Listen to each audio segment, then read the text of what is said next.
What's going on, YouTube? Metal Complex here, and today I've got a very special unboxing to share with you guys.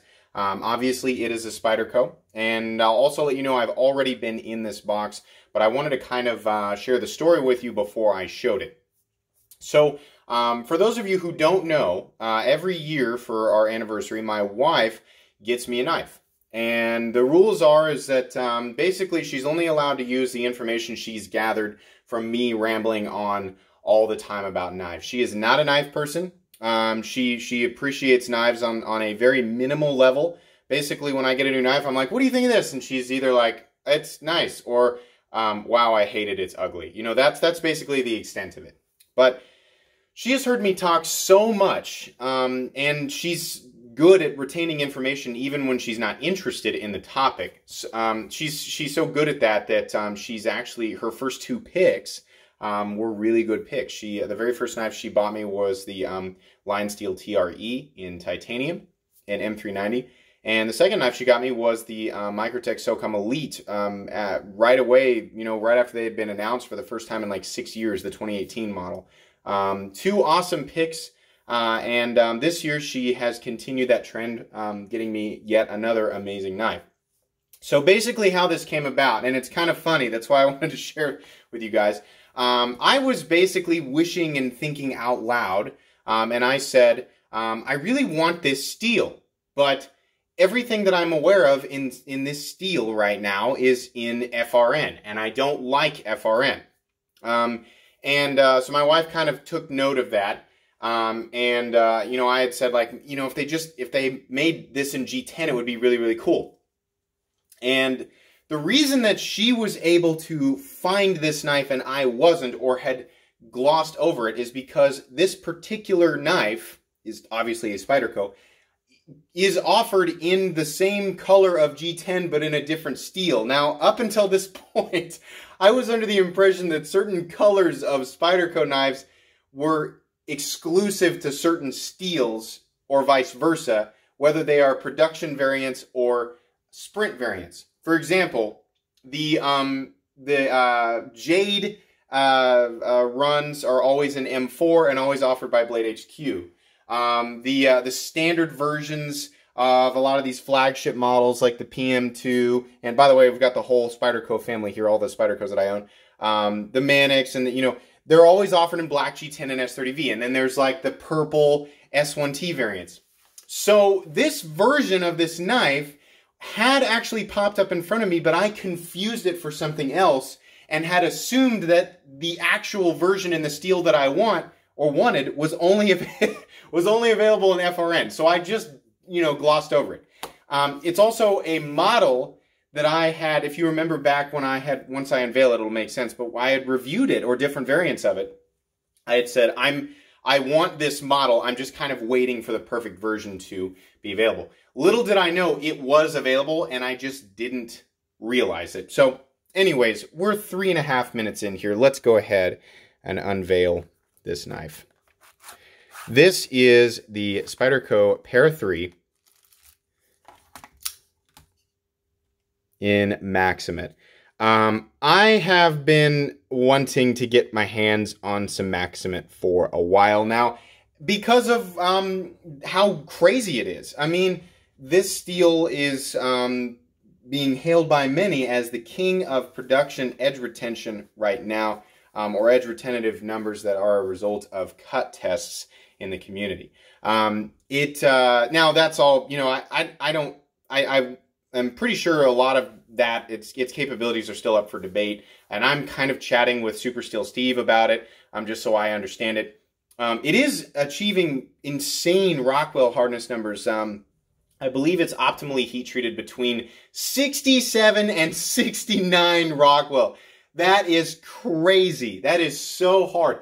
So, you know, it's a really bizarre steel. And the way I understand it is, to put things simply, and I could be wrong, and somebody who knows better than me can put it in a better perspective, but it's kind of like when I think of CPM M4 and CPM M4 and Böhler M390.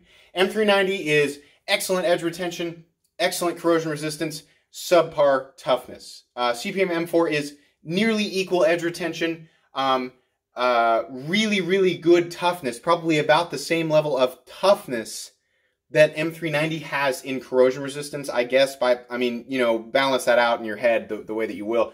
But subpar corrosion resistance. So they each have two really good qualities, both, you know, sharing really good edge retention, and they each have one not so good quality.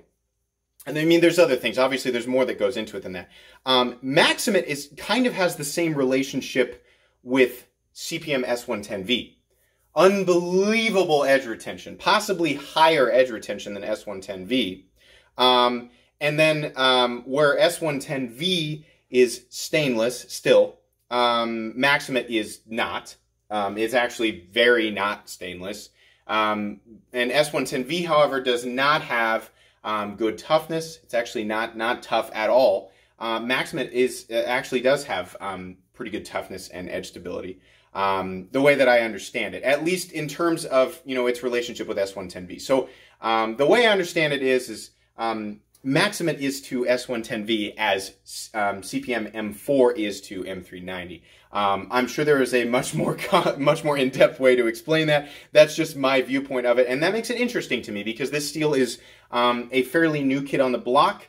From what I read on Z-Knives or the knife steel composition application you can get on Android phones, is it kind of first reared its head in 2014. ZT attempted to make a few 888 models out of it, and it was very difficult to grind at Rockwell's anything above 60. And then eventually Spyderco got a hold of it, and they were able to produce some knives.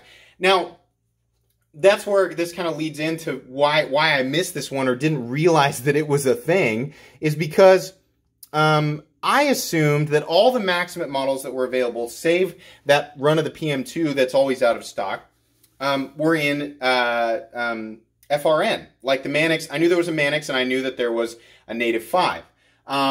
For what they were asking for those, and I know a lot of you don't have an issue with FRN, and I've actually proven to myself how strong FRN is. I just don't want to pay that much money for plastic. I just don't want to. You know, there's a running joke that Maximit on FRN is like dropping 1,000 horsepower into a Honda Civic. And that's kind of the way that I look at it. Nothing against Hondas, but I just didn't want that type of motor in that type of car. You know, I wanted G10, and I didn't want another PM2. But I also didn't want an FRN handled Manix 2 or Native 5. Now, I had seen this knife in this color, but if you guys, you know, remember, they also offer a gray G10 Crewwear Para-3, which I was aware of.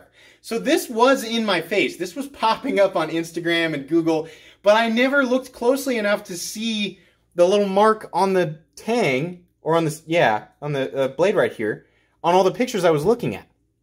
I just automatically assumed, oh, that's the Crewwear Para-3, which, to my knowledge, has also been out of stock for a while, and that would have been a Para-3 that I would have gone for, but I was like, yeah, well, you know, I would go for Crewwear, but I can't get it. So I thought that's what I was seeing. I did not realize that there was a G10 Maximit Para-3. In fact, I assumed, for whatever reason, that there was a Maximit Para-3, but it was in FRN, and it was basically a step up from the standard lightweight Para-3. I don't know why I thought that. I was just confused about all this, and I just didn't know that it existed. So my wife took all the ingredients and the things that I had said and was like, oh, there's one right there. And then just bought this. So she knocked it out of the park again and got me something that I did not know existed, and really, really is just perfect, because now I can finally add a Para-3 to my rotation, which is something I've wanted to do for a long time. If you guys watch my old reviews of the Para-3, I've said multiple times, I think it's one of the best knives out there in G10. I know, you know, how much people like that lightweight version, and at some point I may review it, but I'm never going to get over the FRN thing. I just don't like FRN. But I think the G10 version of the Para-3 is one of the best knives out there. I was just kind of waiting for my perfect one. So that's awesome. And I get to experience Maximit steel at the same time.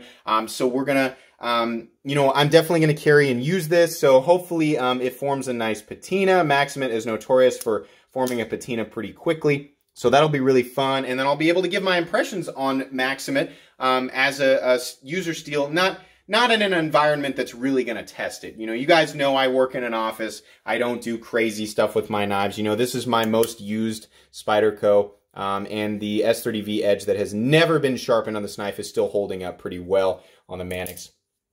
So that's the kind of use that this Para 3 is going to see. But it'll be fun, you know, it'll be interesting, and I'm just going to, I mean, not only that, but it's also in a color that I enjoy. It makes it monochromatic, and that's really my thing. I love the compression lock. I love the size of this thing and the weight. That's perfect. And also, here's the other thing that's going to happen.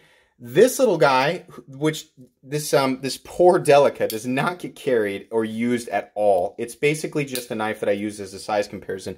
It will no longer be the smallest size comparison model that I use on this channel. I will now be using the Para 3 as the fourth and final size comparison knife. You know, you guys know that I always first compare it with the Rat 1, then I move to the PM2, then I move to the Ritter Hogue, and then I moved to, and now, I traditionally had moved to this guy, but now I'll be moving to this guy. So we'll have an 8.5 inch model, an 8.3 inch model, an 8 inch model, and a 7.5 inch model for size comparisons. So what am I going to do with the Delica? Well, much like a lot of knives on this channel that I just have and don't use, I do one of two things. I either customize it so that it is one that I enjoy using, which was the case with the PM2, because it was just a dedicated size comparison knife until I changed the pocket clip, backspacer, and scales. Or if I know that I'm not going to use it, I do a giveaway. So at some point here, I've got two other knives that are ready to be given away. The red USA-made blade exclusive Southern Grind Spider-Monkey. The moment that I hit 50 patrons, which we're only 5 patrons off from, by the way, that'll be a giveaway that I'll open up for everybody. And then I have the Drop ProTech Mordax that will be available as a giveaway knife to everybody the moment that I hit 60. So perhaps this and some other knives will be offered up as giveaway knives in the near future. Obviously, I'll do a video on that when the time comes. But yeah, I just wanted to share this with you guys. By the way, she gave me this early. Our anniversary is not actually in August.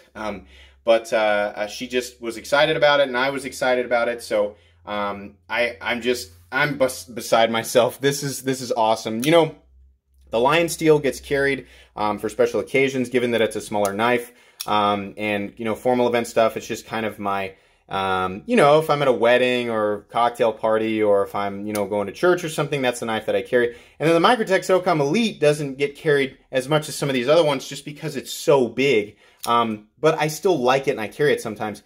The Para 3 is one of the most perfect EDC knives out there that exists. So this thing is going to get carried and it's going to get used.